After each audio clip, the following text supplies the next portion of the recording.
Bienvenidos, bienvenidas, bienvenides a todas, todos, todes. Vamos a continuar el curso Derecho Internacional Público. Vamos a entrar a la unidad número 5, Derecho Diplomático y Consular. Tal vez una de las unidades más interesantes, más apasionantes que tenga el derecho internacional. Posiblemente el motivo por el cual muchos o los y las que se interesen en derecho internacional público, en parte sea por su interés en eventualmente poderse convertir en diplomáticos, ¿no? O cónsules.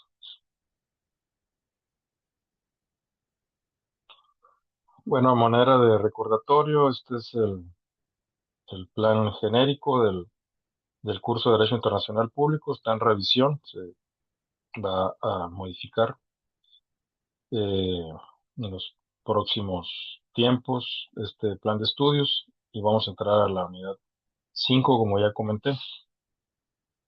Son 10 unidades y entraremos a la unidad número 5. Este es el contenido de la unidad.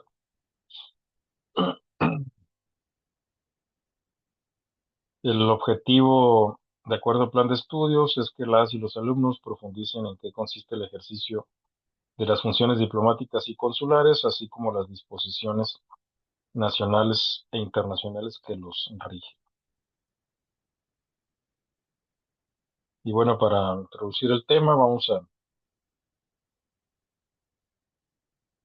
a comentar esta pregunta. Vamos a introducir el tema con estas preguntas. ¿Qué tan antigua será la diplomacia y el consulado? ¿Los griegos y los persas habrán necesitado de estas funciones? Y pregunto a los persas en particular, puesto que, pues por el conflicto actual.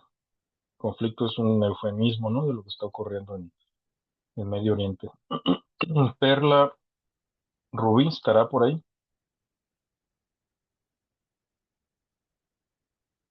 Daniel A.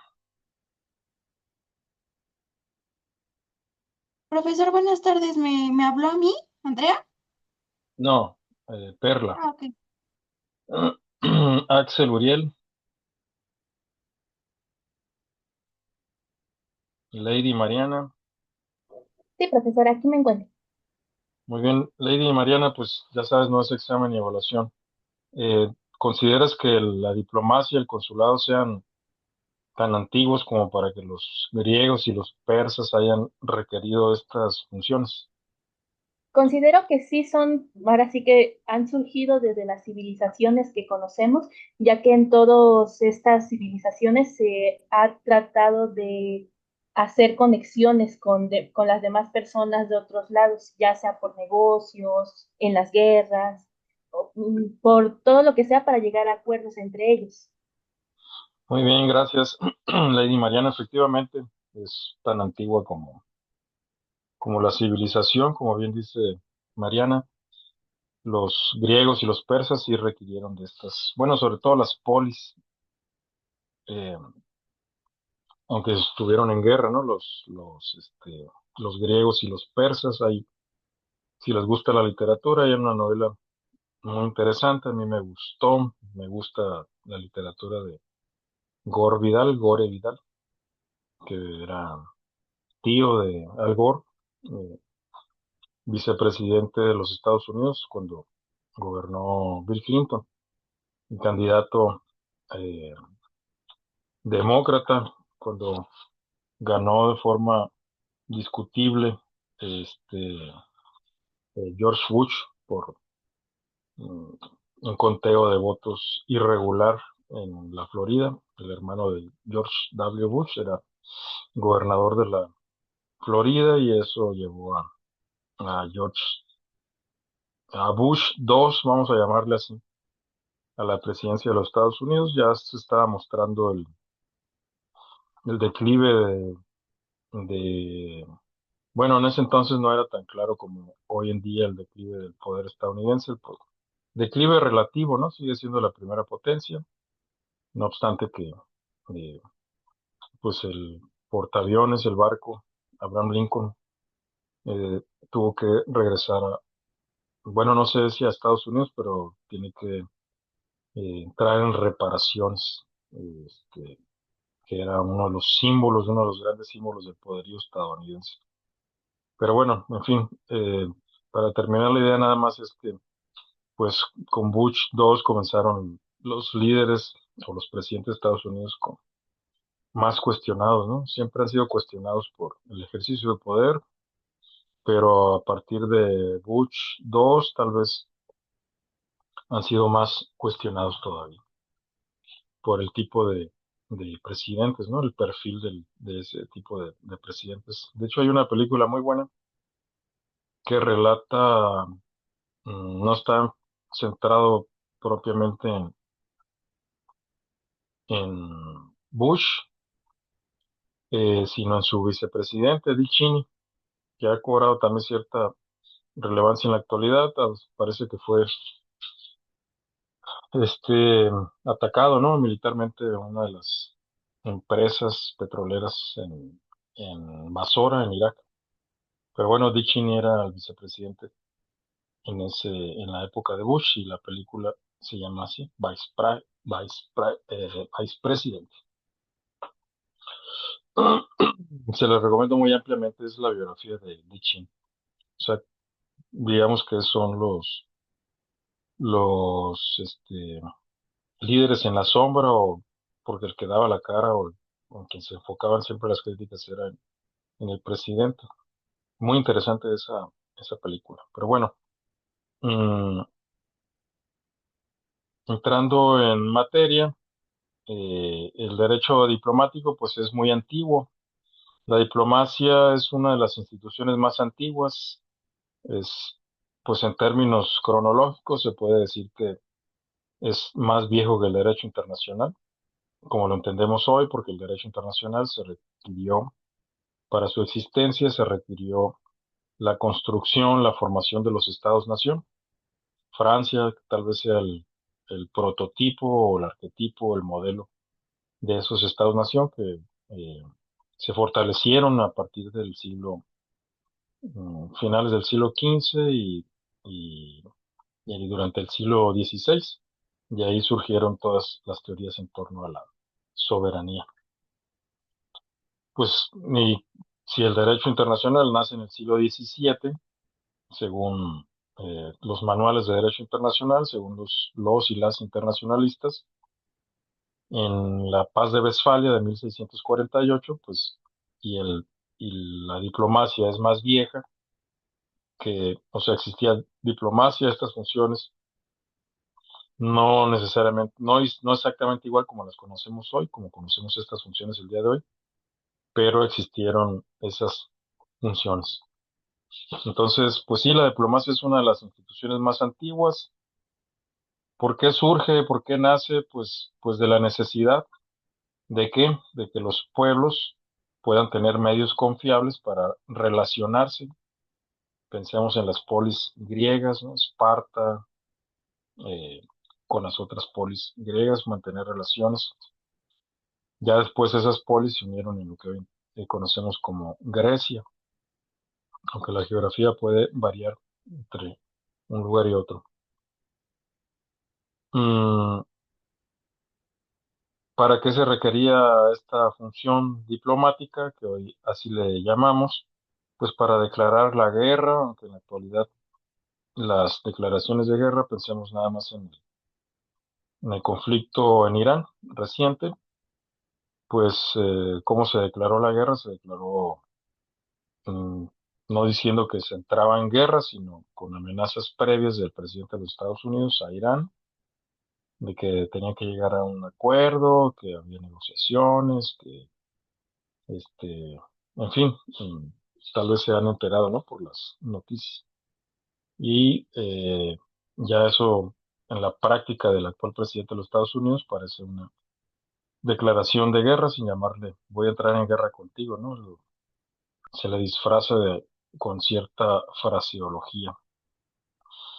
Y pues les ha salido mal en el caso de Irán, pues, pensaban que iba a ser algo rápido, un ataque rápido de unos días, que no iba a durar y los iraníes estaban preparados para una guerra de desgaste, ¿no? Un conflicto de desgaste. Pero bueno, el punto es que la diplomacia que es tan vieja, tal vez como la civilización, o quizás no tanto, pues se requería para, en primer lugar, para sostener relaciones entre una ciudad y otra, para declarar la guerra, para hacer la paz, para facilitar el comercio. En la antigüedad, instituciones griegas como el ángelos, ¿qué significa ángelos en griego? Es el mensajero, de ahí viene la palabra evangelio, que es el buen mensaje o la buena nueva, la buena noticia, pues sí, la buena nueva. Angelos, ¿no? El evangelio, que llega a nosotros al castellano como evangelio. O la proxenia, aquí no confundir con, aunque parece tener la misma raíz que el delito mm, de proxeneta, ¿no? Que hoy le llamamos trata de personas, no es lo mismo. Ángelos se refiere a lo que hoy entendemos por diplomacia y proxenia sería el antecedente antiguo de los servicios consulares. Pues bueno, estas dos funciones, ángelos y proxenia, permitían negociar asuntos de interés mutuo. Y ampliando un poco, porque es muy interesante el origen de la diplomacia, las instituciones diplomáticas y de negociación en la antigua Grecia, eh, ampliando el concepto de ángelos y presbis, eran delegados especiales y temporales encargados de las negociaciones directas entre las polis, ¿no? Esparta, se me olvida el nombre, no puedo recordar el nombre de alguna otra polis griega, ¿no? Aparte de Esparta, pues si alguien se acuerda me la puede transmitir. Grecia, ¿no? ¿No cuenta? Pues Grecia es lo que es hoy, ¿no? Pero Grecia, en la Grecia antigua, pues había ciudades, ¿no? Estado, polis, como Esparta, eh, y se me olvidó el nombre de las otras. Es decir, que Grecia sería lo que hoy conocemos como el Estado griego y dentro de ese Estado griego en la antigüedad pues había polis que se relacionaban entre sí. Eh, pues bueno, podríamos decir que entre Grecia y Roma, tal vez esa puede ser un comparativo con el perdón de los diplomáticos, perdón, de los historiadores y las historiadoras. Es decir, estoy forzando, ¿no? El concepto, comparando. Creo que puede ser también Atenas. Ándale, exactamente. Pues Esparta y Atenas, ¿no? Por ejemplo. Gracias. Eh, y bueno, estas figuras, estos funcionarios, portaban instrucciones en dos tablillas de madera enceradas y dobladas, una sobre otra, o sea, dos tablas llamadas diplomata. O sea, ¿qué significa diplomata? Pues son dos tablillas dobladas y enceradas que contenían un mensaje, ¿no? Del que los envía. ¿Quién los envía? Pues el jefe de Estado, lo que hoy llamamos un jefe de Estado, o el jefe de la ciudad, jefe de la polis, término que dio origen, diplomata, a la palabra diplomacia.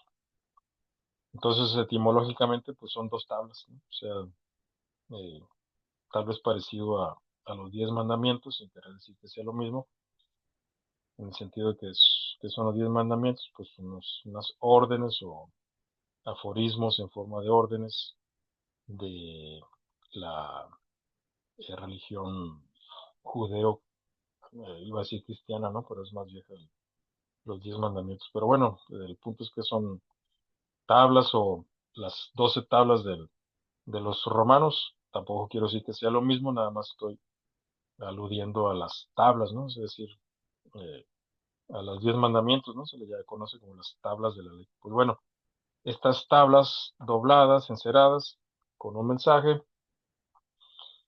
da origen a lo que hoy entendemos por diplomacia.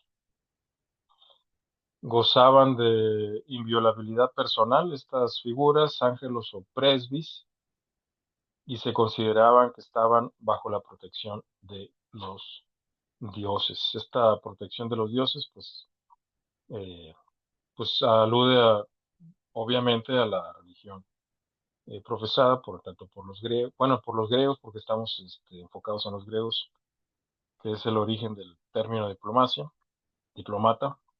mm, y esta alusión a la protección de los dioses, pues no tiene propiamente un equivalente en la actualidad, eh, sino que la protección está dada en la época moderna, no por los dioses, no se invoca, bueno, si vemos la diplomacia persa, iraní, pues también hacen invocación a Alá, ¿no? Y bueno, yo me entero porque pues me he estado este, empapando, estudiando el tema, que mañana vamos a tener un evento al respecto sobre Irán, ojalá se puedan inscribir y ojalá puedan participar. Se los mandé, les he mandado la información de ese evento sobre el conflicto en Irán desde el punto de vista del derecho y la política y la geopolítica. Bueno, y en relación a la eh, proxenia, bueno, antes de entrar a comentar el tema de la proxenia, esta protección de los dioses en la Grecia antigua, o esta inviolabilidad personal, es decir, si es enviado del jefe de una polis, si un ángel os es enviado, un funcionario es enviado en nombre del jefe de la polis para transmitir un mensaje, tal vez realizar una negociación o hacer una propuesta al jefe de otra polis, pues eso requería la inviolabilidad personal, es decir, que pueda cumplir con la función para la cual, eh, porque que pueda cumplir la función de transmitir ese mensaje. De ahí viene la inviolabilidad personal.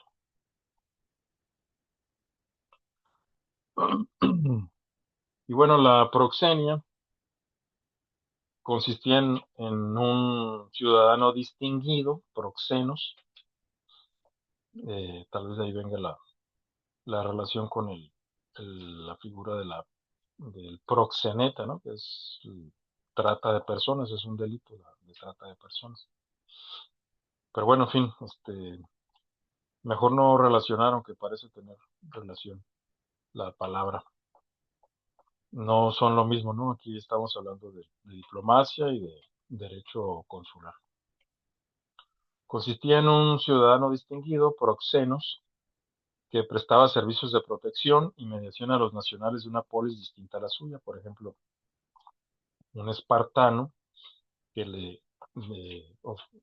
otorgara protección y mediación a un ateniense, ¿no? Así, esa es la figura de la proxenia, siendo un nacional del Estado receptor en el antecedente directo de la institución consular moderna, perdón, es el antecedente directo de la institución consular moderna.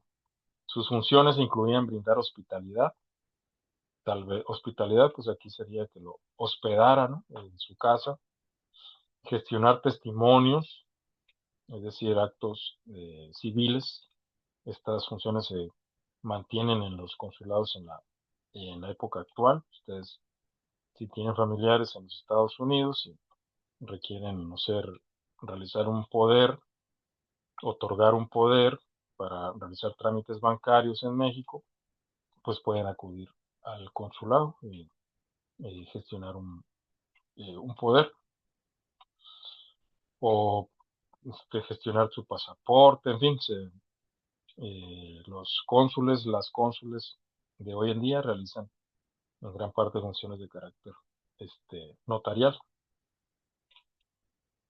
Eh, Manejar intestados, es decir, llevar juicios, pues, de sucesión, de sucesiones, cuando no se elaboró un testamento, proteger bienes y actuar ante los tribunales.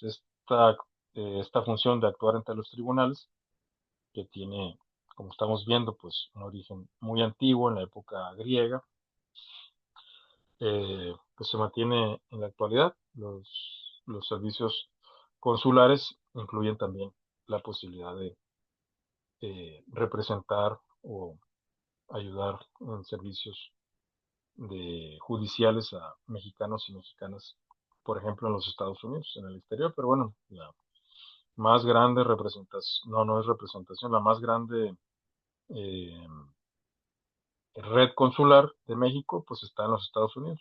Tenemos alrededor de 50 consulados en los Estados Unidos.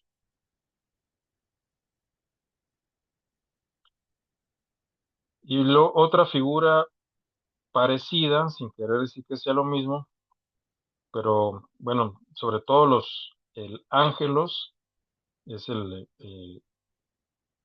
se desarrolló de tal manera hasta llegar a la actualidad de lo que consideramos hoy en día un embajador o una embajadora.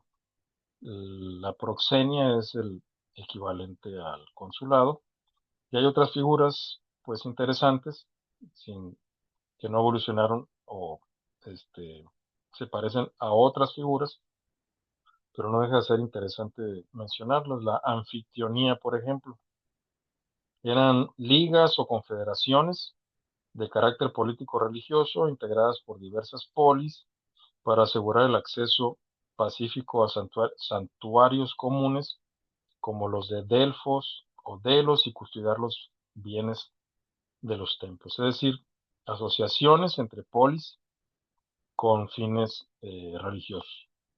Eso es una anfictionía. Eh, el- con la finalidad de custodiar bienes de los templos.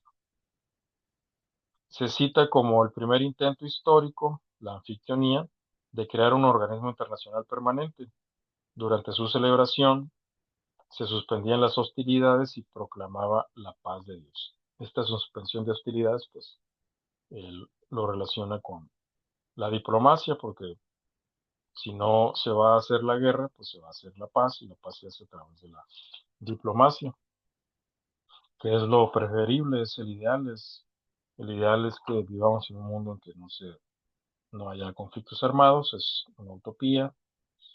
No obstante, pues ese es el ideal, que todo se resuelva hablando, ¿no? Mediante la diplomacia.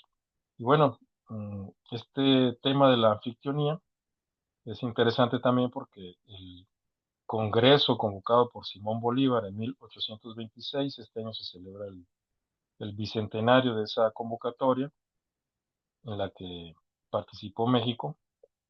Este, eh, pues le llamó Congreso Anfictiónico de Panamá. Bueno, se celebró en lo que hoy es Panamá, ¿no? Que en la Gran Colombia es un estado fundado por Simón Bolívar, el libertador Simón Bolívar, este, que luego se dividió en Venezuela, Colombia y Panamá. Panamá era parte de Colombia, pero por los intereses estadounidenses en el Canal de Panamá, consideró que era más viable separar a Panamá de Colombia para construir el, eh, el Canal de Panamá, por el cual transita pues mucho, ¿no? Gran parte no, no tengo el dato exacto, pero pues transita o transitó gran parte del comercio, o sea, las mercancías por ese canal para no rodear ah, hasta la Patagonia, hasta allá por Argentina, pues mejor cruzar por el canal. De allí la importancia de nuestro tren interoceánico, que sufrió un accidente, está en reparación, no sé si ya renovó el servicio, pero pues aunque es tren, no es un canal, pues sí representa una importancia, eh, pues hasta geopolítica, podría decirse, en el sentido que el comercio de hoy, pues es más bien, parece que está en una etapa de guerra económica. Pero bueno, el punto es que la anfictionía, cuando había celebraciones religiosas, pues había un cese de hostilidades. Esta anfictionía, que significó o significa ligas o confederaciones. Otra figura interesante es la simaquía, que eran acuerdos o alianzas de seguridad colectiva. destinados a la defensa mutua para hacer la guerra de forma conjunta bajo la guía de una polis dominante que ejercía la hegemonía. ¿Alguien eh, tiene idea cuál podría ser un equivalente de una simaquía? O sea que hoy a mí me recuerda mucho a una organización. Adelante, Víctor Manuel. Sí, profesor, buenas tardes. ¿Podría ser Bueno, como la OTAN? efectivamente, muy bien, Víctor Manuel. Estaba pensando precisamente en la OTAN, eh, que tiene un hegemón, que es los Estados Unidos, es decir, un país dominante. Y en la Grecia antigua, pues la simaquía tenía una polis dominante. El equivalente hoy sería Estados Unidos como polis, ¿no? Aunque es un gran estado, un estado con mucha fuerza, mucho poder. La primera potencia sigue siendo la primera potencia mundial, mm, en declive relativo, y aparentemente está sufriendo una derrota sonora. No significa que no sufra Irán, está sufriendo Irán. Hay este, alrededor de 1.000 mm, muertes, ¿no? De civiles, sobre todo. Este, el día de la intervención, de la agresión, del ataque militar de Israel y los Estados Unidos, pues destruyeron una escuela. 180 niñas, ¿no? Pues murieron. Llegaron los padres, los familiares al rescate y cayó una segunda bomba. Pero bueno, en fin, una situación muy, muy difícil en la que está sufriendo Irán. No obstante esos sufrimientos, pues según lo que yo he estado revisando, pues está sufriendo una derrota. Los Estados Unidos, y el tiempo está jugando en su contra, porque Estados Unidos e Israel siguen una doctrina militar de atacar e irse, ¿no? Es decir, conseguir resultados rápidos para que no dure mucho el conflicto, de esa manera no afectar la economía. El precio del petróleo está arriba de $100. Se especula la posibilidad de que llegue a los $200. No vi el precio del petróleo antes de comenzar la clase, pero bueno, la última vez que lo vi estaba creo que en 150 dólares por barril. Pero bueno, efectivamente la OTAN sería un equivalente de esta simaquía.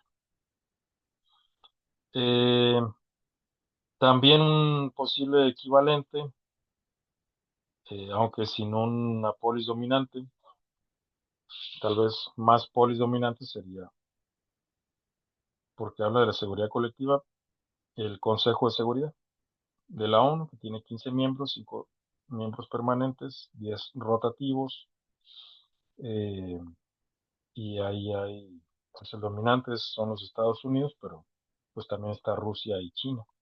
Y básicamente está dividido entre Rusia y China por una parte, o sea, eh, el Oriente, digamos, y Estados Unidos, el Reino Unido y Francia. Bueno, Francia pues lo podemos poner aparte como autónomo, entre comillas. Sería Occidente, está dividido entre Occidente y Oriente el Consejo de Seguridad, que pues se ha visto paralizado, no han logrado este mm, pues en fin, vive en la parálisis. Tan es así que los Estados Unidos, el presidente de los Estados Unidos envió a su esposa a presidir una sesión del Consejo de Seguridad que ha sido eh, comentada por los analistas como una forma de desprecio que tiene, no porque sea su esposa, sino pues no es su esposa no es una funcionaria, ¿no? Con experiencia en esos temas. De hecho, no sé si ustedes vieron la serie de televisión House of Cards, y hay un capítulo completo, bastante bueno, de cómo la esposa de Frank Underwood, este, mm, pues no es que presidió alguna sesión de la ONU, sino que estaba llevando a cabo una negociación con los rusos en el marco de las Naciones Unidas. Está muy interesante ese capítulo de House of Cards. Si no lo han visto, te las recomiendo, sobre todo la segunda y tercera temporada. Ya no la continué viendo, por supuesto que hubo muchos problemas, las acusaciones que recibió el protagonista, en fin, pues, este, todo un tema muy interesante. De hecho, si les interesa, les convendría revisar qué fue lo que ocurrió con las acusaciones al actor, eh, al protagonista de esa serie. Pero bueno, volviendo a la simaquía, su estructura organizativa, donde se determinaba la hegemonía del Estado más fuerte como Esparta en la alianza del Peloponeso, evoca lo que actualmente se conoce como una confederación de estados. Aquí Anfictionía y Simaquía parecen compartir este, la característica de ser una confederación, pero pensando en la OTAN, por ejemplo, es más una organización internacional es el brazo armado de los Estados Unidos. Está en crisis esa relación entre Estados Unidos y la OTAN. Recientemente los socios de la OTAN le dijeron a Estados Unidos que no se involucrarían en la guerra de Estados Unidos e Israel contra Irán, puesto que Irán mantiene el control del estrecho de Hormuz, por más que el presidente de los Estados Unidos diga que está sufriendo mucho Irán, que han diezmado a su poder militar, tal vez sí lo han diezmado, si ha habido bajas, hoy se reconoció una baja por parte de Irán, pero no significa la parálisis militar por parte de Irán. Y bueno, y finalmente el arbitraje es una figura pues parecida, sin querer decir que sea lo mismo. Las que más nos interesan son el Ángelus y la Proxenia, y estas otras tres, Anfictionía, Simaquía y arbitraje, pues son, eh, digamos, tan indirectamente relacionadas con nuestra materia del día de hoy, que es el derecho diplomático y consular. Bueno, el arbitraje, Grecia fue pionera en la práctica de someter controversias a un tercero imparcial. Eso es el arbitraje para encontrar una solución pacífica, método que no había sido explorado por las civilizaciones anteriores. El recurso al arbitraje fue frecuente y en algunos casos adquirió carácter permanente, como cuando la ciudad de Lamia fue designada en un tratado para zanjar conflictos entre Atenas y los beocios en el siglo III antes de nuestra era, o antes de Cristo. Se supone que estamos en la era cristiana, ¿no? Entre comillas. Y vamos a introducir otro tema relacionado también con el derecho diplomático, con esta pregunta. ¿Puede el gobierno de Ecuador entrar a la Embajada de México para ejercer una orden de aprehensión contra un vicepresidente ecuatoriano que pide asilo? Eh, Andrea B. estará por ahí.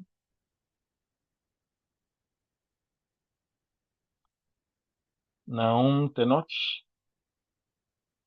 Aquí Fernanda, estoy. adelante. Ah, Ah, bueno, gracias, profe. Pues yo a mi consideración no, porque al final del día sigue siendo un pequeño territorio del país mexicano. Entonces, es como una representación del país. Entonces, como si estuvieras intentando violar esa soberanía que tiene el país en ese territorio.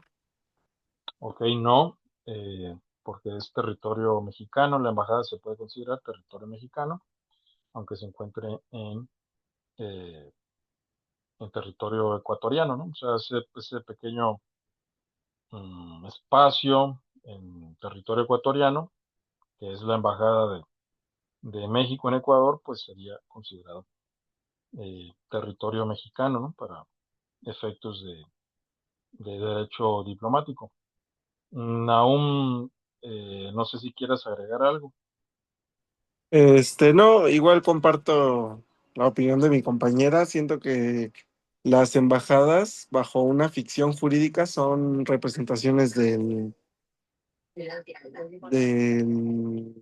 país al que pertenecen, por así decirlo, ¿no? La Embajada de México es como una representación de su territorio, entonces considero que no fue una buena acción la que hizo el año pasado o antepasado, no me acuerdo. Muy bien, sí, antepasado, en 2024. Yo tenía una pregunta hace rato, profesor.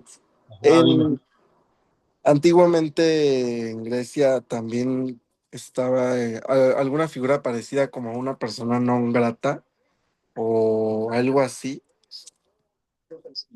Mm, mm, sí, bueno, es más, lo que ocurría en Grecia era más el destierro, ¿no? No estaba tan desarrollado lo que hoy conocemos como derecho diplomático, que pues un estado puede declarar persona non grata a un embajador o una embajadora, no tiene que dar explicaciones, te vas y pues te vas. Y recientemente, por ejemplo, Ecuador, que se está convirtiendo en un estado mm, pendenciero, vamos a llamarle así, acaba de eh, solicitar el retiro total y completo de personal diplomático y consular de Cuba en Ecuador. No dio razones y pues en eso sí está en su derecho. Ecuador puede hacerlo cuando lo desee. Claro, lo hizo antes de visitar los Estados Unidos, Miami. De hecho, el presidente actual de Ecuador, Noboa, pues es nacido en Miami. Extraña, eh, pues ejerció los derechos de la Constitución ecuatoriana de no importa no haber nacido necesariamente en territorio ecuatoriano, siempre y cuando seas ecuatoriano, pues de ejercer la presidencia y para quedar bien con el patrón, con Trump, con los Estados Unidos, que tiene una tendencia mm, autoritaria como la de hoy, como la que estamos viendo, por lo menos esa es mi percepción, esa es mi opinión, eh, pues que por eso pidió la salida de todo el personal diplomático cubano de Ecuador para quedar bien con el patrón. Pero bueno, y en la Grecia antigua lo que ocurría era más bien el destierro, ¿no? Te vas, o sea, la coincidencia sería el te vas, pero eh, no estaba tan desarrollado en ese entonces, apenas estaba creándose, ¿no? Es como una especie de esqueleto de lo que hoy conocemos como persona non grata. Entonces, pues no, o sea, no existía propiamente esa figura, más bien pienso que lo que ocurría era el destierro, pero el destierro es para los, los miembros de la misma polis, ¿no? Y en relación a las otras polis de los enviados, pues, pues seguramente también mm, pudo ocurrir que no permitían o no se les respetaba la inmunidad, ¿no? La inviolabilidad de sus personas. Pero, pero bueno, en fin, o sea, no es tan, mm, parece más bien una creación moderna, ¿no?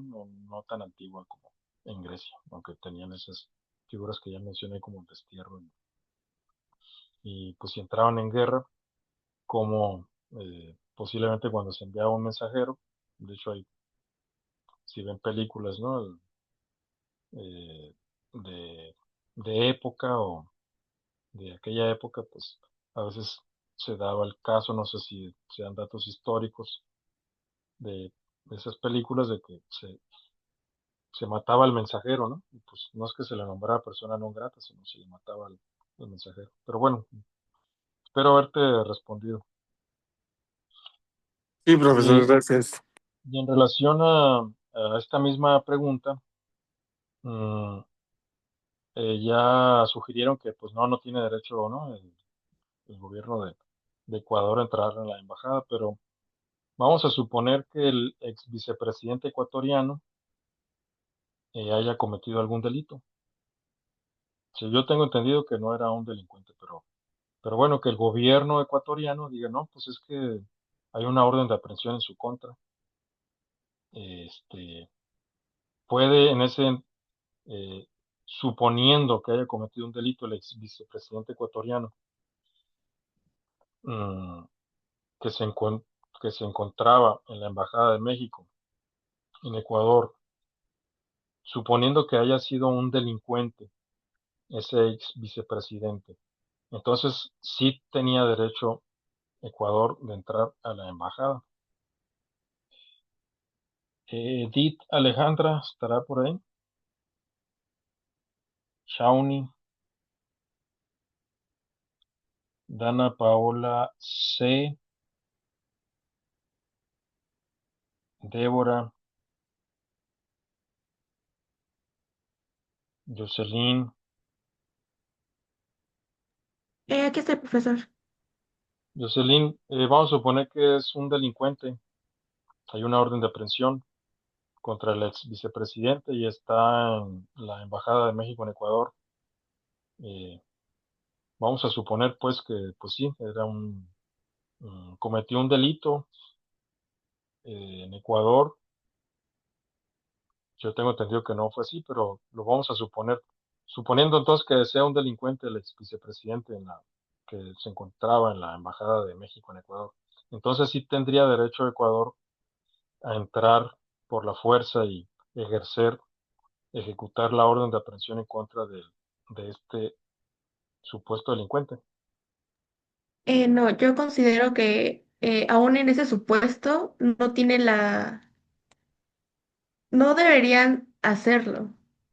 Bueno, no tendrían por qué. Muy bien. Muchas gracias, Jocelyn. Pues sí, efectivamente, me alegra que hayan eh, dado esas respuestas. Pues bueno, ¿cuáles son los fundamentos de las inmunidades? Los embajadores, las embajadoras, los cónsules, las cónsules, pues tienen inmunidad. El fundamento de la inmunidad se basa en la necesidad funcional. O sea, si no se les otorga esa protección de los dioses en la época, como en la época de los griegos, pues hay que darles alguna protección, ¿no? De carácter moderno, es decir, sin necesidad de invocar a los dioses. ¿Para qué? Pues para que puedan cumplir con su función. Esa es la razón de ser de las inmunidades, de los privilegios. Aquí sí, privilegios en buen sentido de la palabra, no en mal sentido de la palabra, para garantizar el desempeño eficaz de la misión, porque ¿qué pasa si un embajador o una embajadora tiene que estar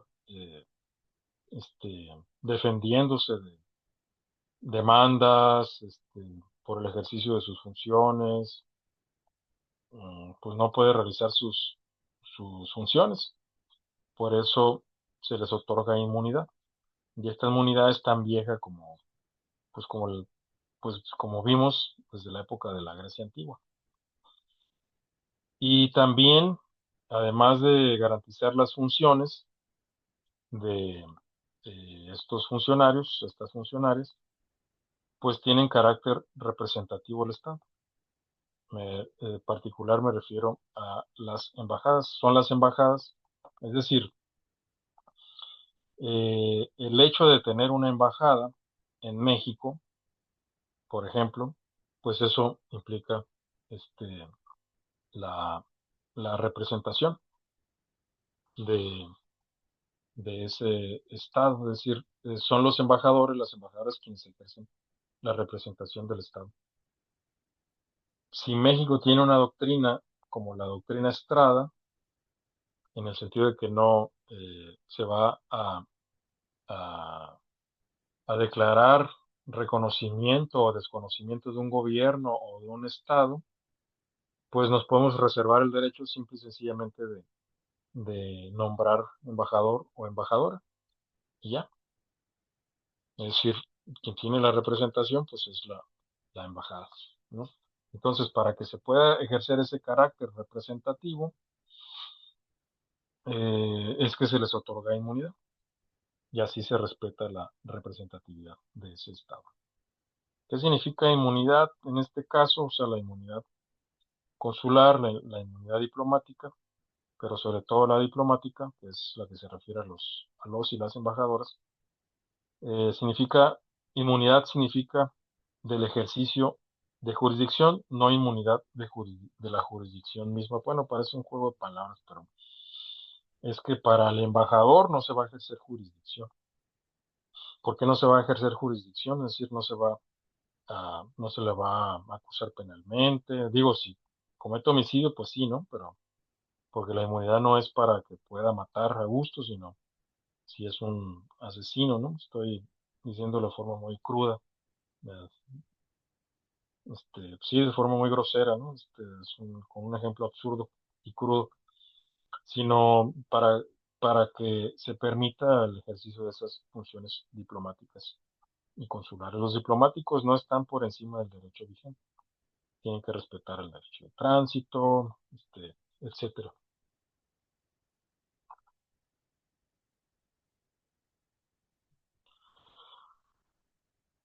Y bueno, aquí está mm, una nota tomada de RT, la prensa estadounidense. ¿Qué se sabe de la crisis entre México y Ecuador? Esto del año 2024, hace ya casi 2 años. El gobierno de México anunció que rompe relaciones diplomáticas con Ecuador. ¿Por qué? A raíz de la entrada de las fuerzas policiales ecuatorianas en la embajada mexicana para arrestar a Jorge Glass. Así se llama el ex vicepresidente de Estados Unidos, Jorge Glass,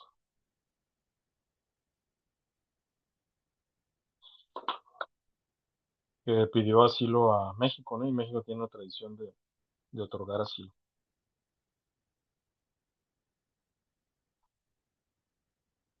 Vamos a mencionar el caso de la Embajada de México en Quito, porque es un caso ante la Corte Internacional de Justicia, está pendiente, no se ha resuelto, y es relevante puesto que tiene mucho que ver con las inmunidades diplomáticas. México presentó una solicitud el 11 de abril del 2024 a la Corte Internacional de Justicia tras la incursión armada, entiéndase, agresión de Ecuador en la Embajada Mexicana en Quito. Aunque suene grave lo que voy a decir, pero pues es una agresión de Ecuador a México. Y las razones políticas, pues es que Ecuador es eh,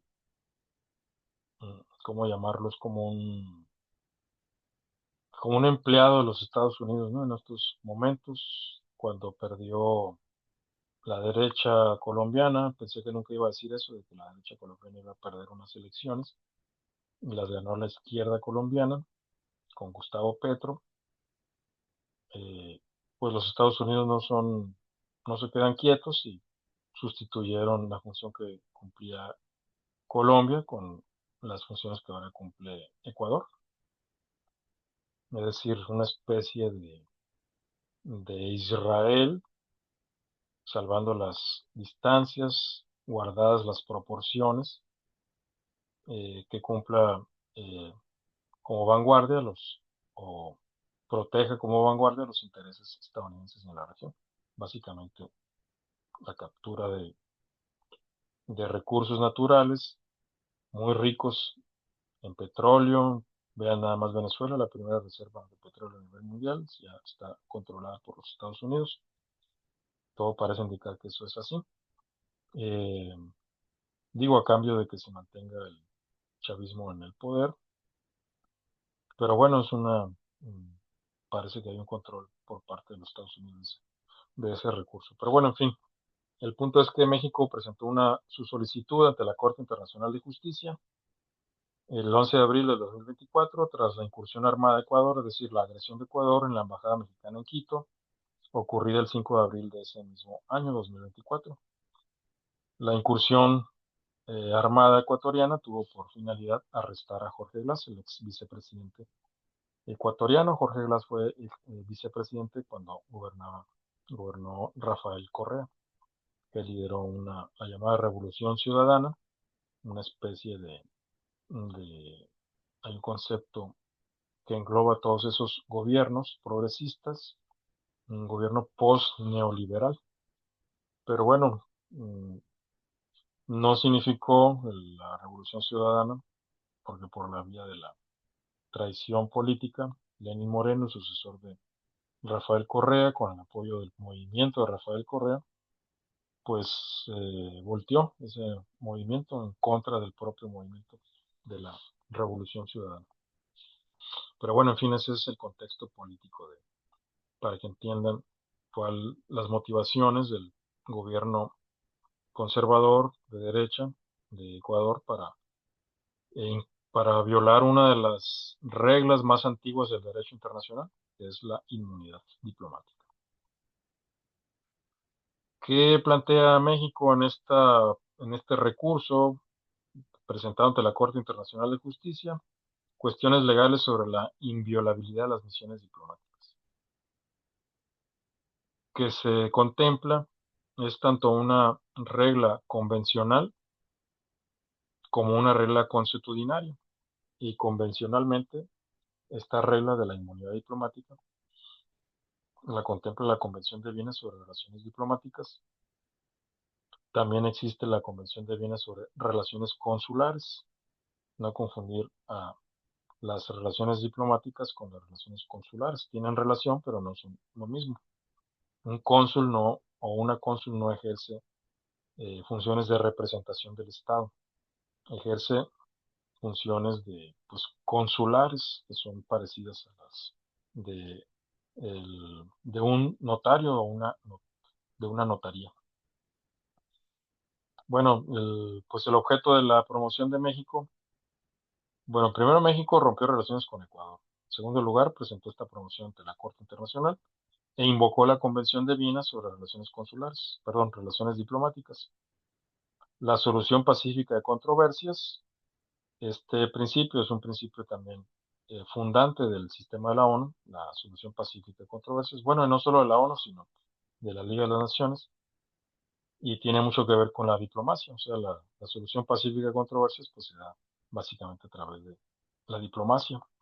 No exclusivamente, ya veremos este, los medios de solución pacífica de controversias, la mediación, los buenos oficios, la conciliación, etcétera.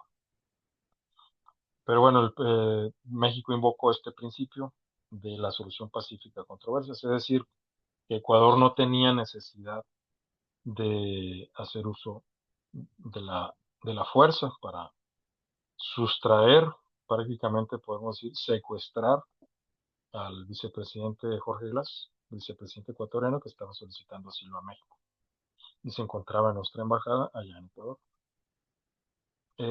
Y también invocó la protección del personal diplomático, es decir, no solo o, o mejor dicho, son tres los principios: la inviolabilidad diplomática, la inmunidad que tiene el embajador, la embajadora, la solución pacífica a controversias, es decir, Ecuador tenía otras vías no distintas a la fuerza, y el tercer principio es la obligación del Estado ecuatoriano de la protección del personal diplomático. México solicitó medidas provisionales. La Corte decidió por unanimidad no dictar medidas provisionales. Bueno, no está aquí en la lámina, pero eh, México sugirió no, en las peticiones de México, en el recurso que presentó ante la Corte Internacional de Justicia. De hecho, unos exalumnos míos participaron en la redacción de ese recurso, de esa promoción. Estuvo en el examen profesional de licenciatura de uno de ellos. De momento no sé si continúe él trabajando en la Cancillería, en la Secretaría de Relaciones Exteriores, puesto que cambió, ¿no?, la titularidad de la Cancillería. Pero bueno, si Ecuador mm, no pedía perdón, no pagaba los daños, y si no, pues no cumplía, ¿no?, con la inviolabilidad. Bueno, ya había violado ese principio, pero eh, le pidió a la Corte Internacional de Justicia que solicitara la si no reparaba el daño, Ecuador a México, y eso incluye un reconocimiento de que se equivocó, de que es responsable internacionalmente, una disculpa pública a México por ese acto indebido, pues que se le expulsara de la ONU, o por lo menos temporalmente, que si no repara el daño, pues que en el tiempo en que dure sin reparar el daño, pues no sea miembro del sistema de la ONU. Y me pareció un argumento creativo, inteligente por parte de México hacer ese planteamiento. Es decir, si es un Estado, pues no quiero llamarle criminal, pero no sé cómo llamarle, ¿no? Si es un Estado infractor de estos principios fundantes, más viejos que el derecho internacional incluso, pues que mejor no sea miembro de la ONU, pues no es amante de la paz, ¿no? Pero bueno, la Corte decidió por unanimidad no dictar medidas provisionales. ¿Que es una medida provisional? Pues eh, es una orden que realiza la Corte antes de tomar o de resolver el caso, ¿no? Pues sí, antes de resolver el caso. ¿En qué consistía la medida provisional? Pues que se dieran garantías a la protección de los archivos y la Embajada de México en Ecuador. La Corte consideró que no había urgencia ni riesgo inminente de perjuicio irreparable, ya que Ecuador ofreció garantías vinculantes para proteger los locales y los archivos. Es decir, pues sí, incursionó por la fuerza la embajada, pero no al grado de incluso este, agredir también a los locales, o sea, el inmueble pues de la embajada y a los archivos de la Embajada de México en Ecuador. Otorgó esas garantías. No busqué el dato, pero creo que actualmente está bajo resguardo de Brasil, esa nuestra embajada mmm, mexicana en Ecuador está bajo el resguardo de Brasil y a través de la mediación de Brasil, pues tenemos relaciones indirectas, ¿no? México y Ecuador. Y bueno, ahí vienen algunos otros datos sobre las rondas escritas, la primera y la segunda ronda escrita.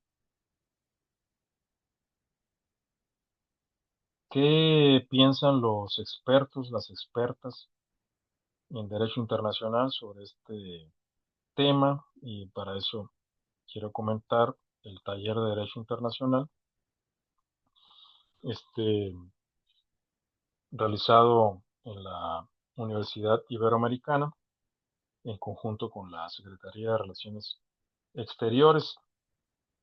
Eh, en ese taller hubo un panel, una mesa de discusión sobre lo que le titularon, por no llamarle el caso de México contra Ecuador, casos prácticos sobre inmunidades diplomáticas, controversias contemporáneas y buenas prácticas. Y ahí está el enlace de, de esta, de este panel.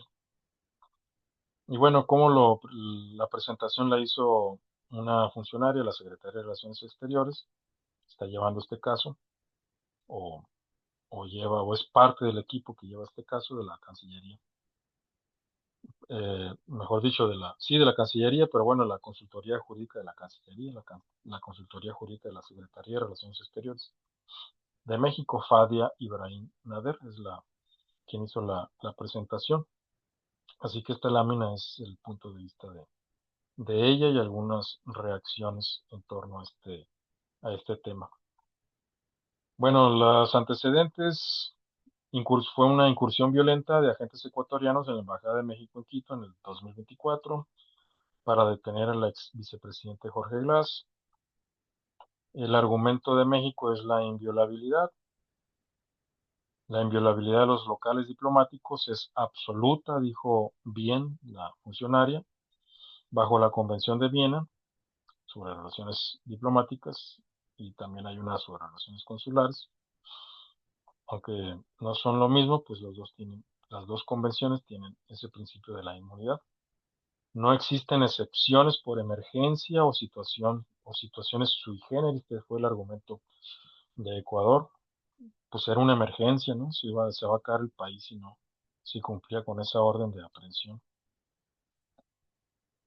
Eh, el argumento es el derecho de asilo bajo la Convención de Caracas. Corresponde exclusivamente al Estado asilante, que en este caso es México. O sea, México le estaba otorgando asilo a Jorge Glass, estaba en ese proceso, en ese procedimiento, en esas diligencias, en esa gestión. Según la Convención de Caracas sobre el asilo de los años 50, del siglo XX, es esta convención, corresponde exclusivamente al Estado asilante en México determinar la naturaleza del delito. No sé si se entiende este punto, pero significa que si Ecuador argumenta como lo hizo, de que no tenía más remedio que hacer uso de la fuerza para ingresar a la Embajada de México en Ecuador y sustraer a Jorge Glass, pues el motivo es que pues es un delincuente.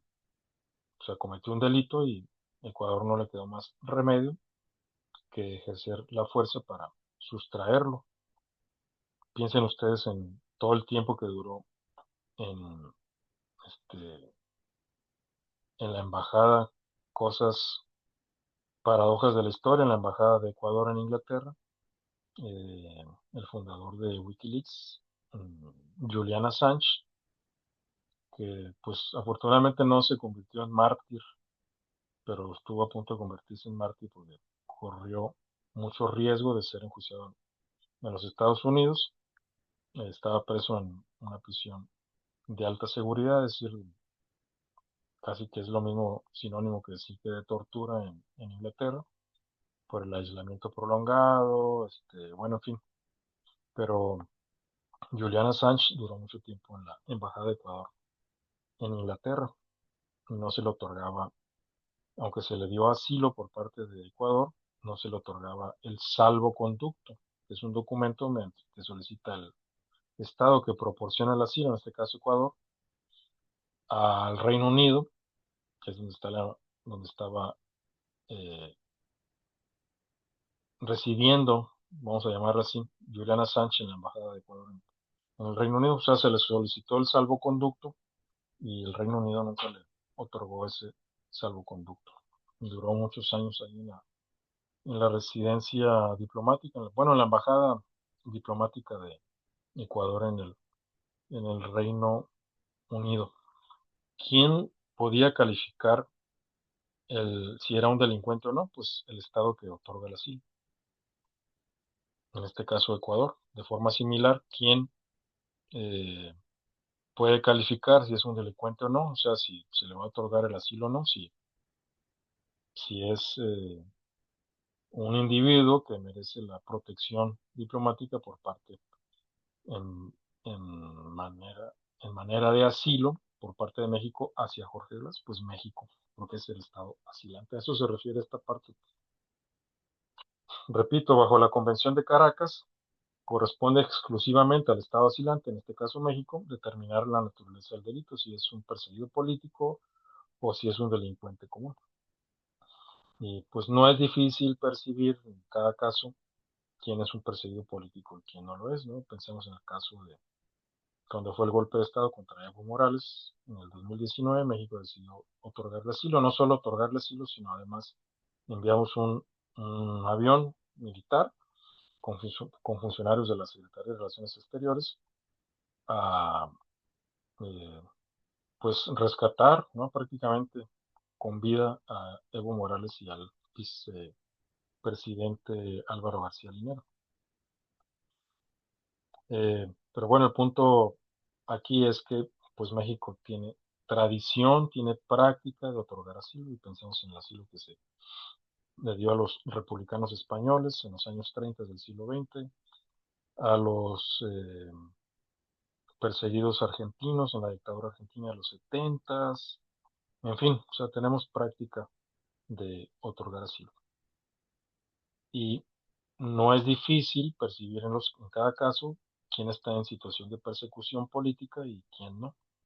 Y aquí pienso yo que, por lo menos es mi punto de vista, pues es evidente que Jorge Glass es un perseguido político por parte del gobierno conservador de derecha de Daniel Noboa, porque Jorge Glass fue vicepresidente de Rafael Correa y pues es parte del movimiento que lideró Rafael Correa de la Revolución Ciudadana, eh, que todavía existe ese movimiento, pero vive bajo el acoso de este gobierno conservador. Pero bueno, en fin, repito nada más para culminar esta idea, corresponde exclusivamente al Estado asilante, en este caso particular de México contra Ecuador, eh, determinar la naturaleza del delito político. Es decir, Ecuador argumenta que es un delincuente Jorge Glass y México pues ejerció el derecho de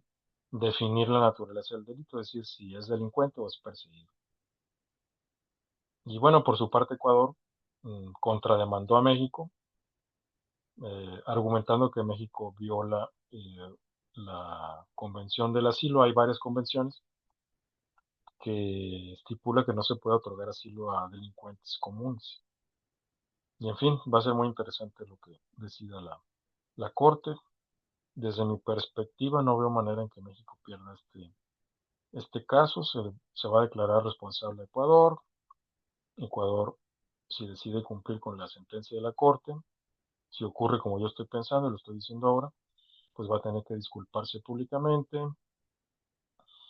Y no sé si la Corte va a llegar al grado de ordenarle a Ecuador, posiblemente sí llegue a ese grado de que pues las cosas vuelvan al status quo que tenían antes de la comisión de esa infracción de violar la inmunidad diplomática de México en Ecuador, es decir, devolver a Jorge Glass, es decir, que pues te devuelvo a Jorge Glass y, y esa devolución implique para México la posibilidad ahora sí de otorgarle asilo. Y tenía una situación de salud compleja, Jorge Glass, pues parece que, pues digo, no, está en una situación muy difícil y tenía problemas de salud mental, o sea, estaba tan eh, perjudicado en su salud que pues tenía, mm, sí, problemas de salud mental, o sea, no, vaya que estaba deprimido, pues. Es decir, sí está en una situación de que, pues, prácticamente se le pudiese proteger su vida si se le otorga el asilo y logra llegar a México. Pero bueno, el caso mínimo va a durar 2 años. En abril de este año va a tener ya 2 años de iniciado este caso. Vamos a ver si la Corte resuelve este año. Cuando mucho el próximo año. Bueno, el estado del proceso. Etapa escrita concluida tras la presentación de memorias y contramemorias. Este tema de memorias es, pues los hechos ocurrieron así, ¿no? El caso sigue los plazos de la Corte Internacional de Justicia sin dilación, según Fadia Ibrahim Nader y Pablo Arrocha, que es el consultor jurídico de la Secretaría. En este panel que estoy relatándoles, hubo cuestionamientos por parte del público sobre si México vulneró la Convención de Caracas al no entregar a una persona procesada por delitos del fuero común. Es decir, en el panel pues hubo una postura en ese sentido que prácticamente defendió el argumento de Ecuador, ¿no? En contra de México. Eh, la percepción en Ecuador, según otro participante en ese panel, impulsada por medios y gobierno, de que México cometió un grave error, entre comillas, al proteger a un criminal común, generando efervescencia social contra los mexicanos. O sea, eso planteaba otro participante, ¿no? Mm, Aquí hay un papel importante los periodistas, de las y los periodistas. Y de hecho hay algunos análisis que interpretan que el papel de los periodistas también puede verse a la luz del derecho internacional humanitario. Es decir, que tanto el periodismo mal ejercido para satanizar líderes que no son proclives a cierta, vaya, vamos a decirle a Occidente, ¿no? Son satanizados en la más media. Yo me pregunto, no lo estoy afirmando, pero me pregunto qué tanto el papel de la prensa juega un rol en, al grado de, de llegar a defender los argumentos de Ecuador, ¿no? Frente a tu país, ¿no? A México. Pero bueno, es una reflexión nada más a manera de pregunta, no de afirmación. Eh, el intento de Ecuador de justificar la incursión basándose en la supuesta ilegalidad del asilo otorgado por México. Es decir, pues yo creo que ya está muy claro, ¿no? El argumento de México es, hay inviolabilidad diplomática, hay inmunidad, no tienes derecho, Ecuador, de entrar por la fuerza a la Embajada de México en Ecuador. Y por otra parte, Ecuador dice, pues sí, sí tengo derecho, puesto que era un delincuente, y tú, México, no tienes derecho a darle asilo a un delincuente. Y el consultor jurídico, la Cancillería, el actual consultor, Pablo Arrocha, manifestó que tenía la convicción absoluta de que a México le asiste la razón. Yo estoy de acuerdo con él. O sea, no hay manera de argumentar que no hay inmunidad diplomática. El margen de maniobra legal para Ecuador es considerado muy escaso por los expertos. No obstante, uno de los integrantes del panel, eh, ahí está su nombre en la lámina, este, sugirió que México perdería el caso. A mí me sorprendió mucho que haya sugerido que México va a perder el caso. Pues desde mi perspectiva no veo manera, ¿no? Bueno, ojalá no me sorprenda para mal la, la Corte Internacional de Justicia. Bueno, ahora vamos a entrar a plantear otro tema vamos a introducirlo con esta pregunta.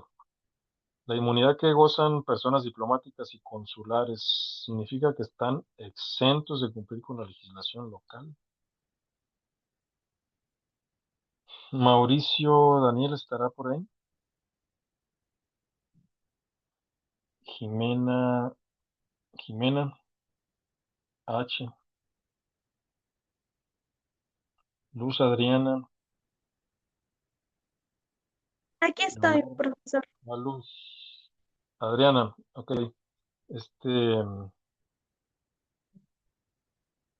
la inmunidad que gozan las personas diplomáticas y consulares les exenta de cumplir con la legislación local. Por ejemplo, vamos a poner al embajador de Estados Unidos en México o nuestro embajador de México en los Estados Unidos.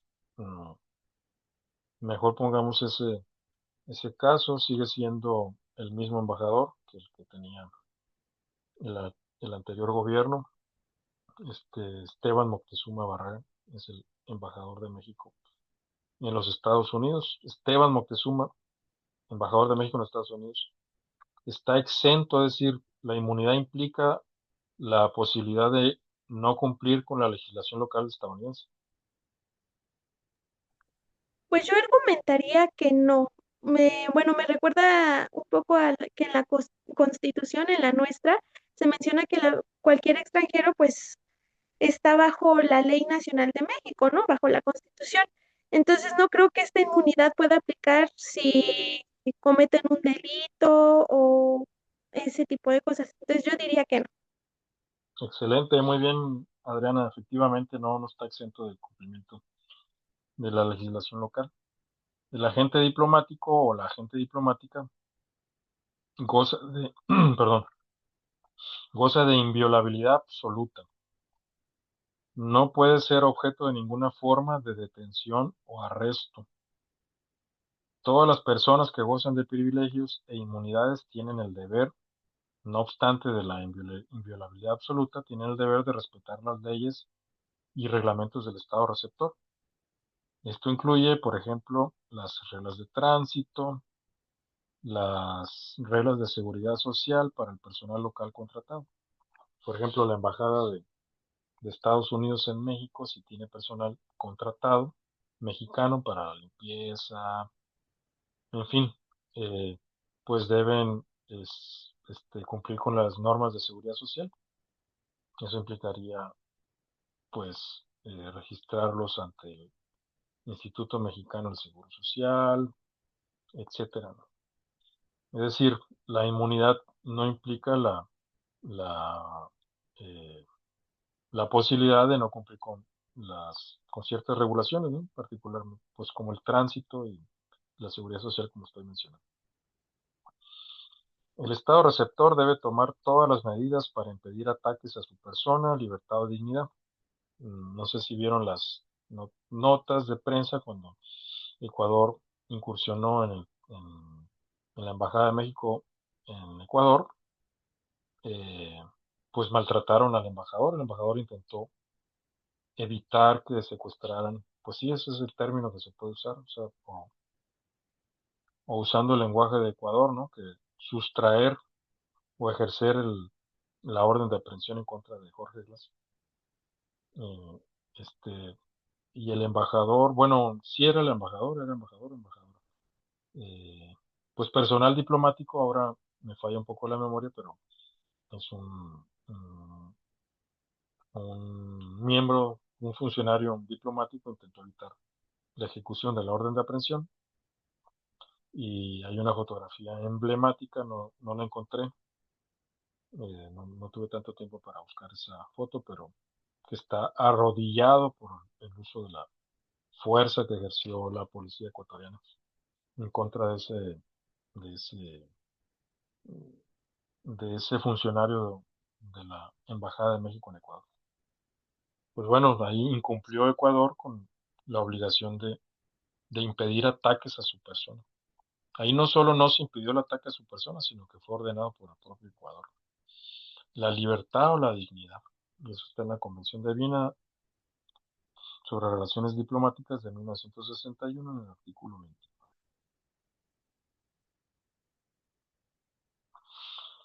Ahora, la residencia diplomática, es decir, no necesariamente el embajador reside donde está la embajada. En el caso de la Embajada de México en Ecuador, por los videos que vi, se transmitieron los videos de la agresión ecuatoriana a nuestra embajada. Yo vi el video varias veces y pues tenía ahí mismo la residencia. Es decir, ahí, pues sí, pues, como su nombre lo indica, residían, ¿no? El personal diplomático, incluyendo a Jorge Lazo. Eh, bueno, pero vamos a suponer que por ejemplo, en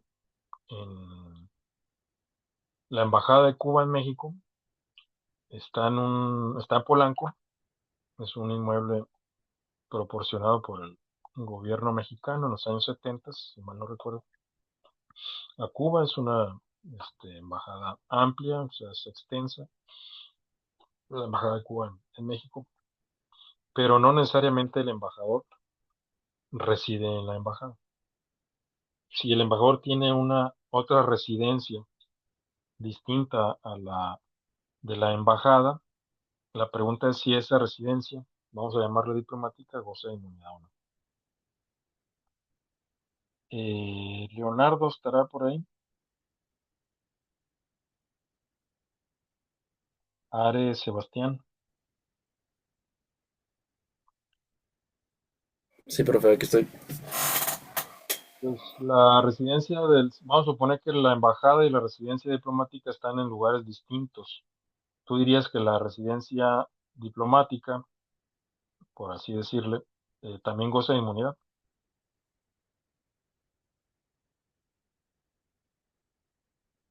Yo creo que sí, goza de inmunidad. Muy bien, sí, pues efectivamente sí goza de inmunidad. Gracias, Are. Ahora, eh,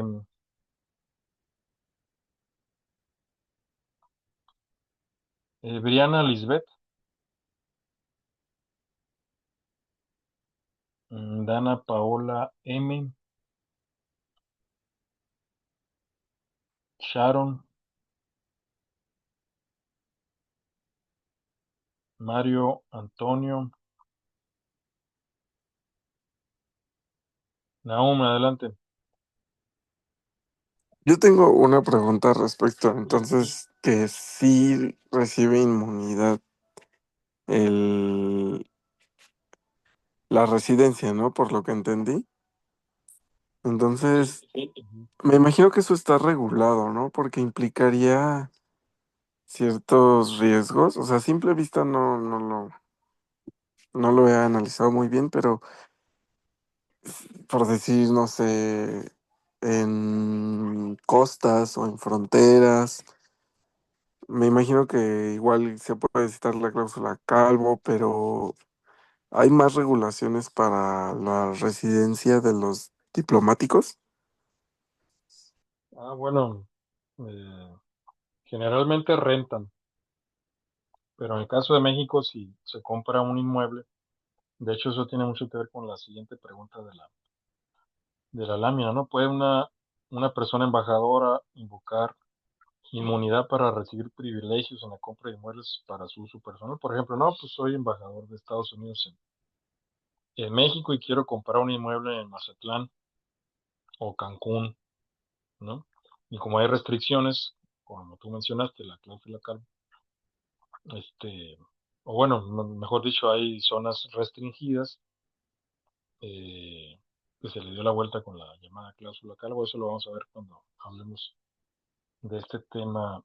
Bueno, no vamos a hablar de ese tema en este curso, ¿no? Eso es un tema de derecho internacional privado, pero para no distraerme de la pregunta, voy a omitir ese comentario, ¿no? De internacional privado. Pero lo pueden ver en la ley de inversión extranjera. Este, mm, eh, la pregunta es si el embajador, ahora te doy la palabra a Leonardo un segundo, si el embajador, en este ejemplo hipotético, si el embajador de Estados Unidos puede adquirir bienes inmuebles en la zona restringida, por ejemplo en una playa, invocando pues los privilegios de que goza por ser embajador. Adelante, Leonardo. Así, bueno, respondiendo a la pregunta, pues según yo, o sea, no lo puede invocar porque pues no es como para uso personal, ¿no? Según yo. Muy bien, Leonardo, efectivamente, no puede. Y creo que eso responde a tu pregunta, Naum. No sé si estamos hablando de lo mismo. Sí, sí, creo que sí.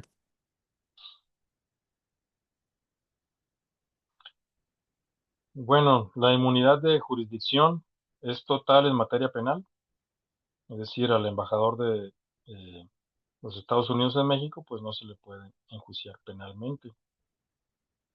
Y eso es una inmunidad, un privilegio justificado.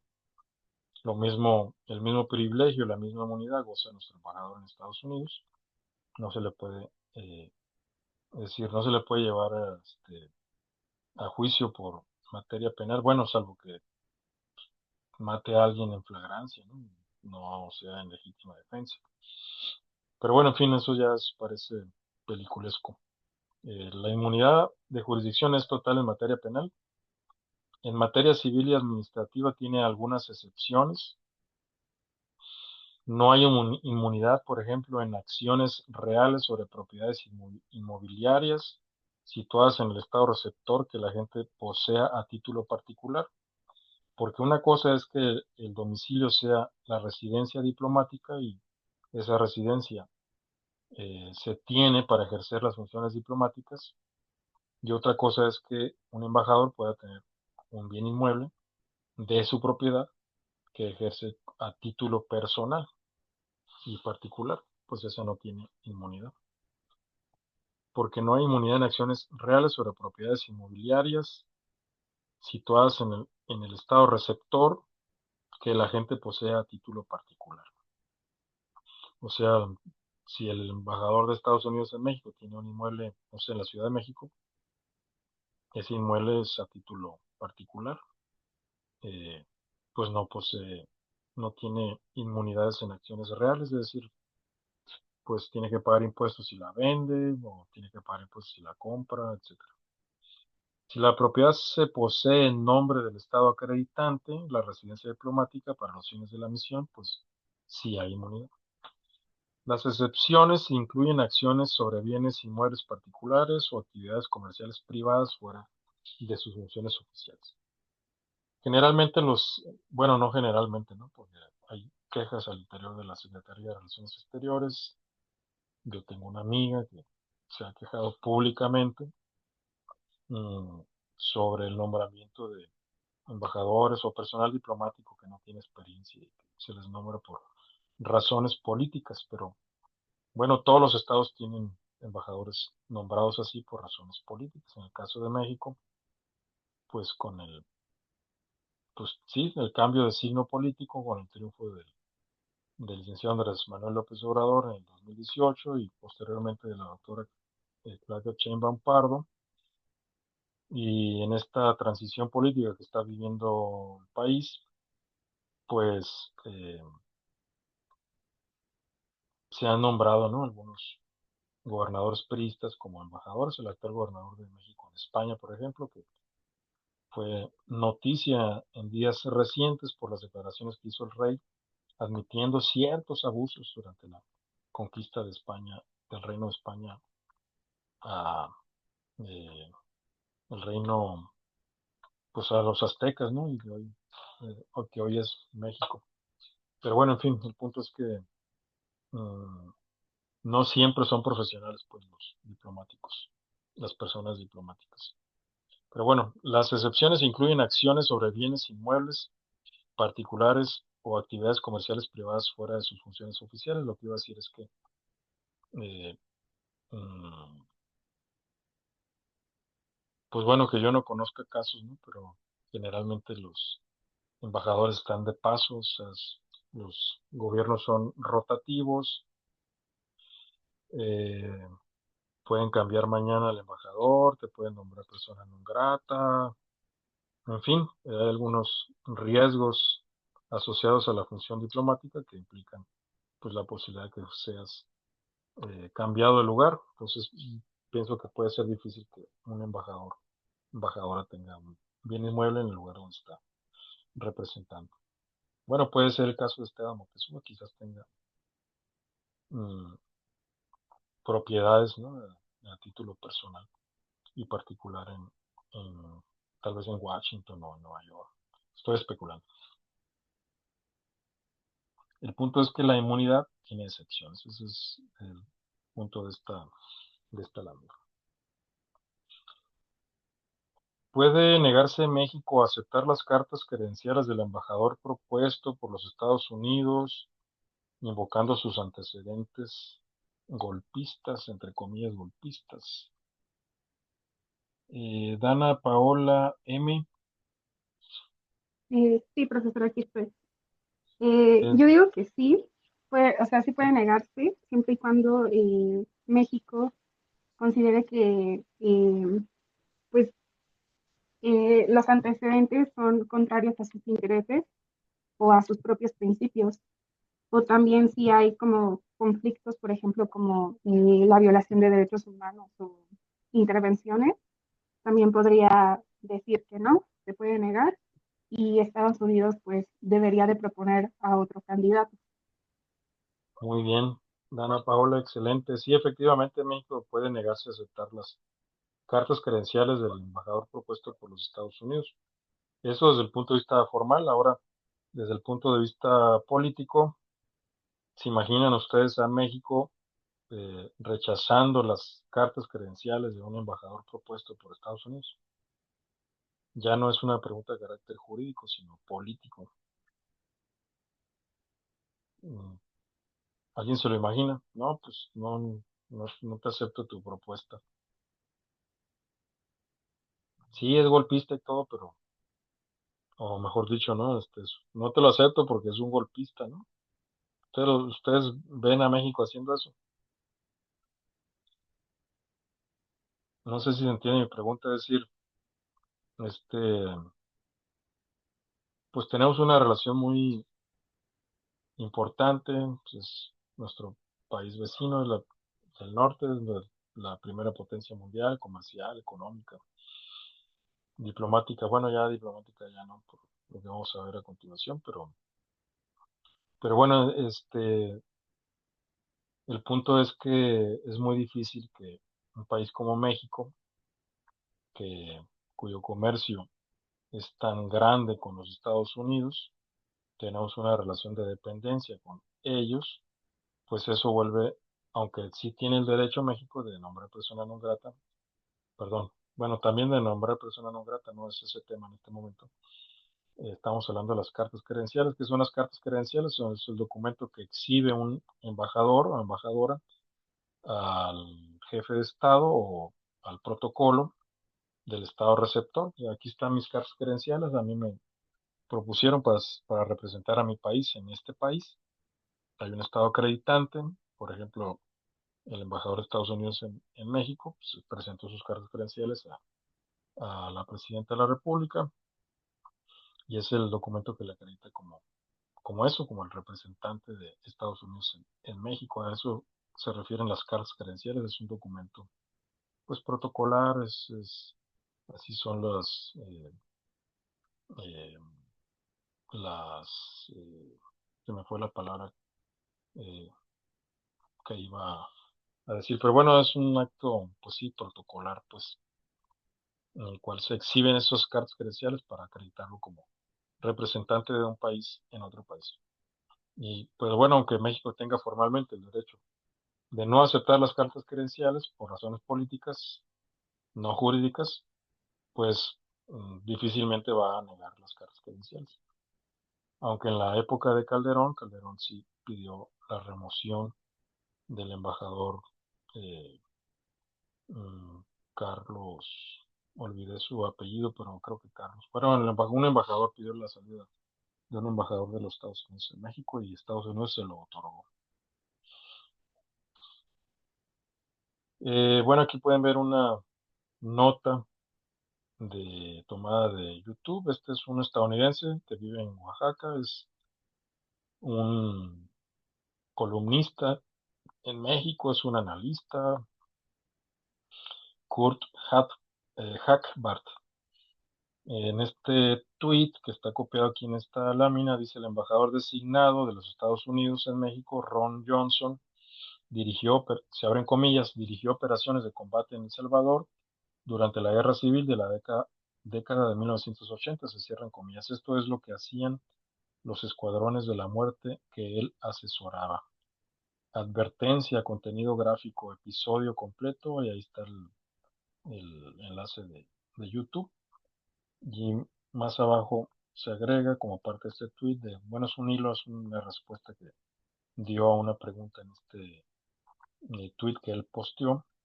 Sí, cualquier gobierno puede rechazar a un embajador si se niega a recibir sus cartas credenciales, no puede asumir el cargo. Es correcto eso que dice Kurt Hackbart.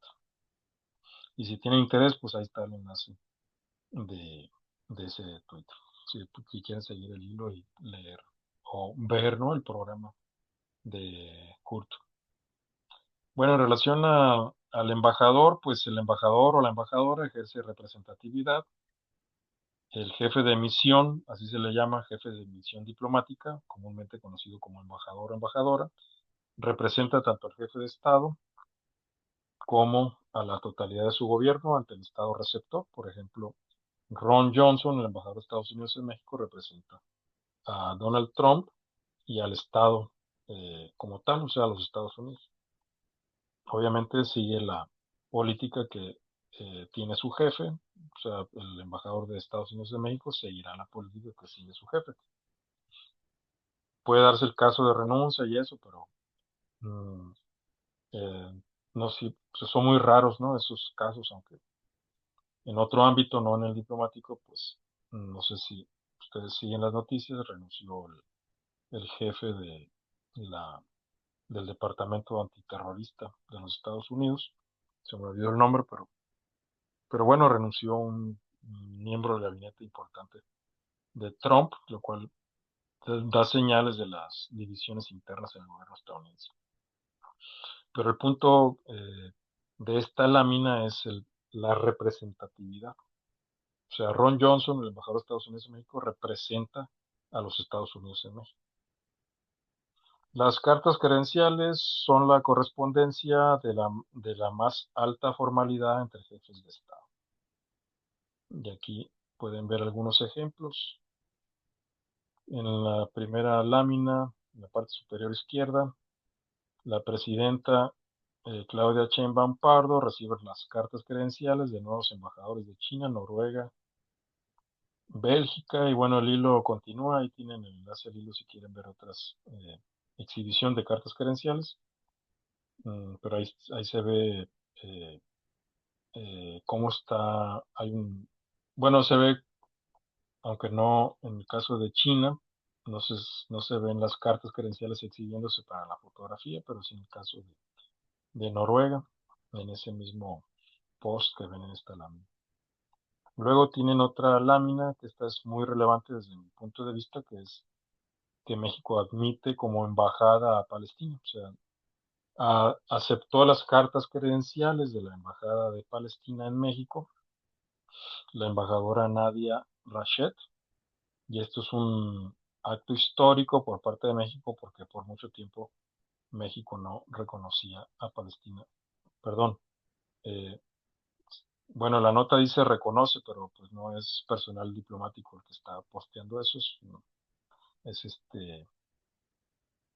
Arlene Medrano, una de las, no sé si ustedes siguieron aquella ayuda humanitaria que se llevó a Palestina en barcos o en lanchas, en yates, con ayuda humanitaria, y Arlene Medrano era una de las participantes en esa ayuda humanitaria, y no lograron entregar la ayuda humanitaria, fueron interceptadas por las fuerzas israelíes, fueron torturados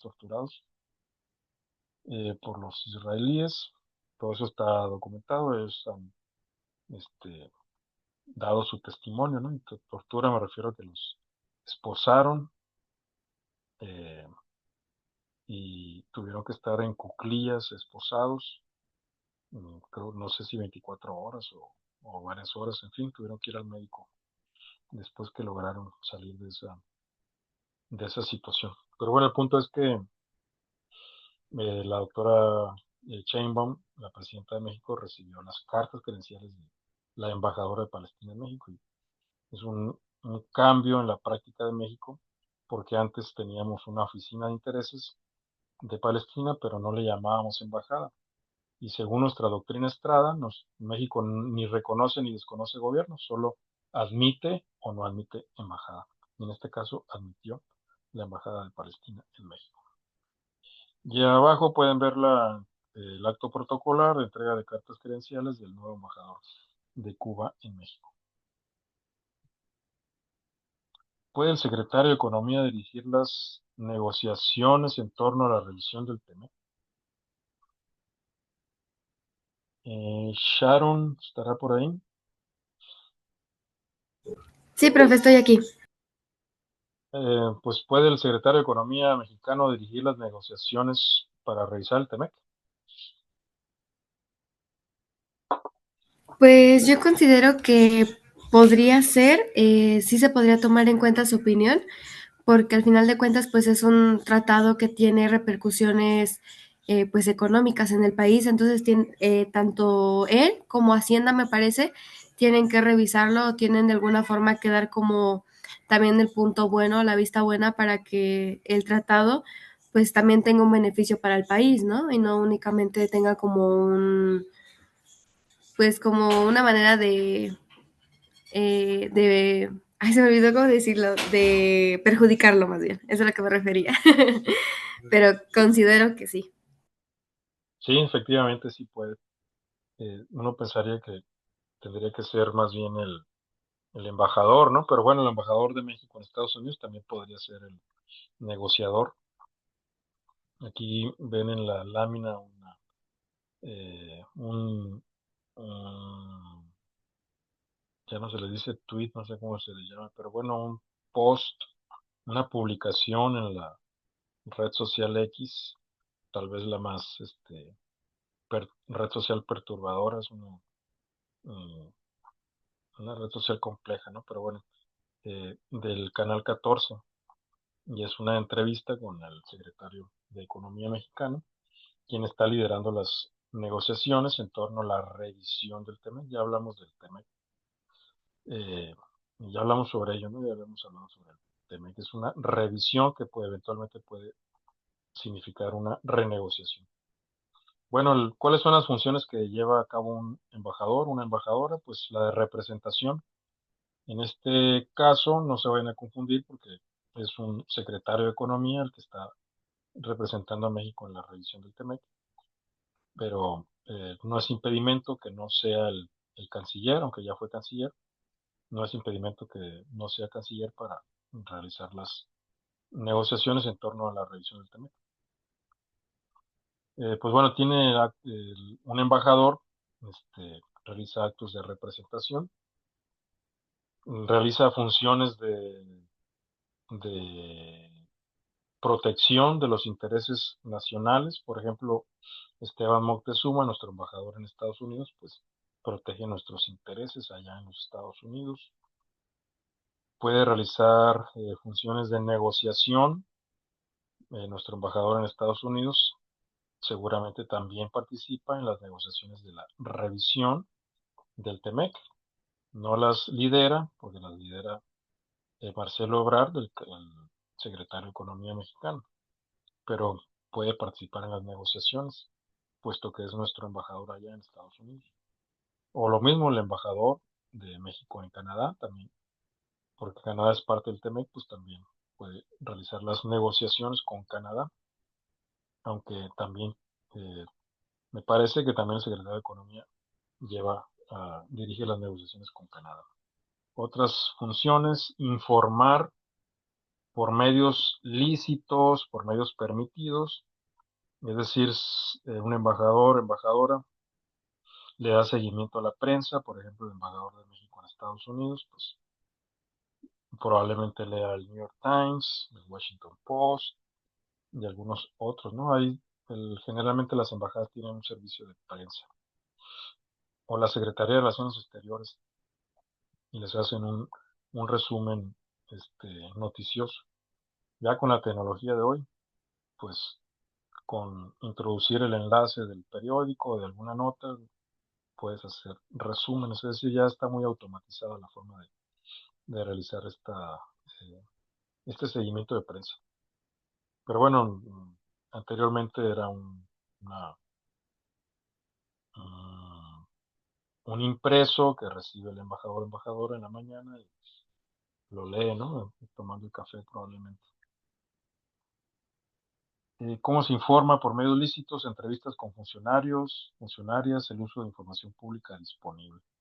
Este énfasis en medios lícitos es que pues no te vas a reunir eh, con la oposición al gobierno en el que te encuentras. O sea, por ejemplo, el embajador de México en Estados Unidos no va a ir a un evento del Partido Demócrata, ¿no? Tal vez pueda reunirse con legisladores demócratas, pero en el marco de las negociaciones del TEMEC. Y sería mucho mejor si esas reuniones son multipartidistas, o sea, que no solo sean demócratas, sino republicanos también, suponiendo, ¿no?, que se reúna con legisladores en el marco de la revisión del TEMEC. Es probable que sí. El embajador debe realizar evaluaciones constantes sobre la política interna, la situación económica y la política exterior del Estado receptor. Y por eso se le conoce vulgarmente a los embajadores, las embajadoras, como espías públicos, que lo hacen en nombre de su país. ¿En qué falló la diplomacia en el conflicto en Irán? Este es un resumen de la entrevista la entrevista que se transmitió o retransmitió ayer en el canal de Sin embargo, en vivo, del programa se llama Los Periodistas. Ahí está una captura de pantalla. Y este es el punto de vista de Irán, o sea, es el embajador de Irán en México, Abul Fazl Pasandide, Abolfazl Pasandide, describe la diplomacia estadounidense. Y esta lámina, pues repito, es el resumen de esa entrevista. El líder supremo, o sea, el ayatollah iraní, describe la diplomacia estadounidense o describió la diplomacia estadounidense porque lo mataron, ¿no? Y luego nombraron al hijo, también de apellido Jamenei. Pero bueno, el líder supremo, obviamente antes de que lo mataran, describió la diplomacia estadounidense como una mano de terciopelo con metal dentro, que busca herir incluso cuando ofrece un saludo. Es decir, es una diplomacia férrea, engañosa, ¿no? Se realizaron 6 rondas de diálogo con avances positivos, o sea, había diplomacia pues entre Estados Unidos e Irán, al grado de que hubo 6 rondas de diálogo con avances positivos. Sin embargo, el embajador afirma que Estados Unidos recurrió al engaño y la traición al iniciar los bombardeos estratégicos. Es decir, estaban las negociaciones en camino, había conversaciones entre Estados Unidos e Irán, y aún así agredió Estados Unidos e Israel, agredieron a Irán, ocasionando la muerte del ayatollah y otros funcionarios de alto rango iraní. Hoy vi una nota de un ex agente de la CIA diciendo que tenían información desde dentro y un miembro de las fuerzas de seguridad iraní, que ya fue este, mm, identificado, ¿no? por Irán, o sea, ya no está transmitiendo información. Larry Johnson es el ex agente de la CIA que dijo esto y lo pueden buscar en X, en la red social X. Larry Johnson. Bueno, Irán ofreció 3 opciones para reducir las tensiones entre Estados Unidos e Irán. Primero, detener el enriquecimiento de uranio por 5 años. Si tu temor es que voy a construir el arma nuclear, pues te ofrezco detener el enriquecimiento de uranio por 5 años. 2, abrir la inversión petrolera de Estados Unidos por $500,000 millones. ¿Tu interés es el petróleo iraní? Pues invierte en el petróleo iraní.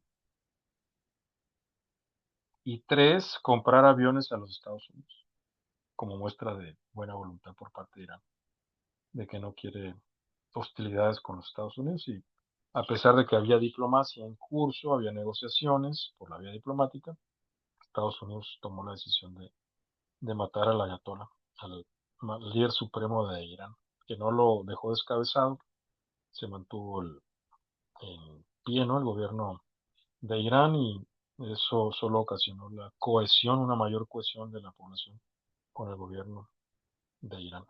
Pero bueno, esta nota es relevante, esta lámina es relevante porque había negociaciones, pues había diplomacia, y Estados Unidos decidió agredir, no obstante, a Irán. ¿Cómo queda Estados Unidos ante el mundo? Por ejemplo, ya se reconoció por parte de Cuba que hay negociaciones con los Estados Unidos, pero pues, ¿de qué vale negociar con Estados Unidos si Irán tenía negociaciones con ellos y aún así mataron al líder supremo?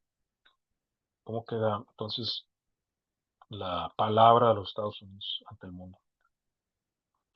Irán sostiene que tiene 60 años de ciencia nuclear y es miembro del Tratado de No Proliferación de Armas Nucleares. El líder supremo, al que mataron, emitió una orden, obviamente antes de morir, que prohíbe estrictamente la construcción de bombas nucleares. Es decir, mataron al líder supremo, que tenía una postura moderada. ¿Qué va a pasar ahora con la nueva dirigencia de Irán en torno a la postura que tenía el ayatollah que asesinaron, ¿no? Que Estados Unidos asesinó?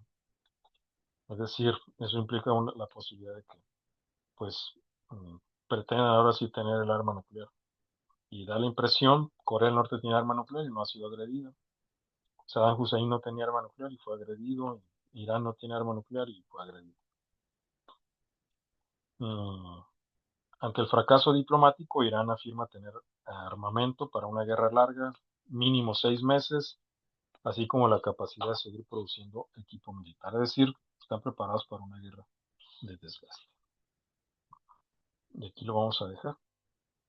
Vamos a detener la grabación para continuar en la próxima.